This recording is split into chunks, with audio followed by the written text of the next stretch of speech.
चला रे पोरो, परत एकदा लक्ष द्या मी काय सांगतो. आपण कुठल्या पण चौकामध्ये थांबल्यानंतर आपल्याला एक ट्रान्सफॉर्मर दिसतो, जो एकमेव असा ट्रान्सफॉर्मर किंवा छोटं सबस्टेशन आहे जे सबस्टेशन कंझ्युमरला, ग्राहकांना पॉवर सिस्टीम सोबत कनेक्ट करतो. त्याला आपण डीपी असं म्हणतात. DP stands for distribution transformer, जे या स्ट्रक्चरचं असतं. या डीपीला एचपोल टाईप पोलवर माउंट केलेलं असतं, म्हणून याला एचपोल सबस्टेशन किंवा माउंटेड सबस्टेशन असं म्हणतात. याचं स्ट्रक्चर कसं असतं थोडक्यात सांगतो. सगळ्यात वर 3 लाइटनिंग अरेस्टर असतात, ज्याच्या मदतीने आपण 11 kV ची लाईन घेता. लाइटनिंग अरेस्टरचं काम काय, लिकेज करंट किंवा जर लाइटनिंग स्टोम वीज कडकली त्याच्यापासून वाचवणे. 11 kV ची लाईन पहिले फ्यूजला पाठवली जाते प्रोटेक्शन पर्पजसाठी.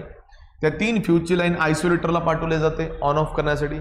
आयसोलेटर मध्ये एक मूव्हिंग हँडल खाली काढलं जातं, ज्या हँडलला तुम्ही वर आणि खाली करून सप्लाय ऑन पण करू शकता आणि ऑफ. ती 11 kV ची लाईन सरळ हाय व्होल्टेज बुशिंगच्या मदतीने ट्रान्सफॉर्मरला पाठवली जाते. हा ट्रान्सफॉर्मर असतो स्टेप डाऊन ट्रान्सफॉर्मर पोरो, जो 11 kV ला कितीमध्ये कन्वर्ट करतो 440. मग इथून निघतात या 3 लाईन. तिसऱ्या लाईन सोबत एक चौथी लाईन काढली जाते, ज्याला आपण काय म्हणता न्यूट्रल. या लाईन्स डिस्ट्रीब्युटरकडे चालल्या, डिस्ट्रीब्युटरकडे चालल्या म्हणजे एका कॉलनीत दुसऱ्या कॉलनीत. आता त्या कॉलनीमध्ये तुम्हाला सिंगल फेज घ्यायचा आहे का डबल फेज घ्यायचा का ट्रिपल फेज घ्यायचा आहे, हे कंझ्युमरवर डिपेंड करतं. अंडरस्टँड. म्हणजे हा एक असा स्टेप डाऊन ट्रान्सफॉर्मर आहे ज्याचं कॉन्फिगरेशन असं डेल्टा की डेल्टा स्टार. डेल्टा स्टार का असतं, कारण मला आउटपुटला काय लागतो, न्यूट्रल लागतो. That's the answer. समजलं का सर्वांना? परत एकदा विचारतोय.